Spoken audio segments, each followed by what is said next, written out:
ওঙ্কার বাংলায় সঙ্গে রয়েছে আমি শিল্পা। এই মুহূর্তের খবর হলো, জনরোষে জ্বলছে নেপাল। কাঠমান্ডু এয়ারপোর্টে বন্ধ আন্তর্জাতিক উড়ান। নেপালের সংসদ ভবন ভাঙচুর বিক্ষোভকারীদের। রাষ্ট্রপতি রামচন্দ্র পৌডেলের বাড়ি দখল করেছে আন্দোলনকারীরা। কাঠমান্ডুতে অনির্দিষ্টকালের জন্য কারফিউ।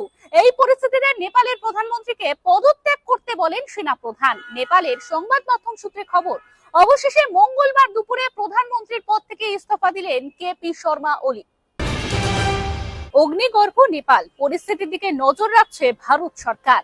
সতর্কে থাকুন কাঠমান্ডুতে থাকা ভারতীয়রা, মেনে চলুন প্রশাসনের গাইডলাইন, জানালো বিদেশ মন্ত্রক। রবীন্দ্রনাথ ঠাকুরের ছবিতে আগুন, গ্রেফতার বহিষ্কৃত টিএমসিপি নেতা। পরিযায়ী শ্রমিকদের ভিন রাজ্যে হেনস্থা প্রতিবাদ কর্মসূচিতে রবীন্দ্রনাথ ঠাকুরের ছবি পোড়ানোর অভিযোগ ওঠে তৃণমূল ছাত্র পরিষদের বিরুদ্ধে। এরকমই আরো অন্যান্য খবরের আপডেটের জন্য অবশ্যই চোখ রাখুন ওঙ্কার বাংলা ডিজিটালে।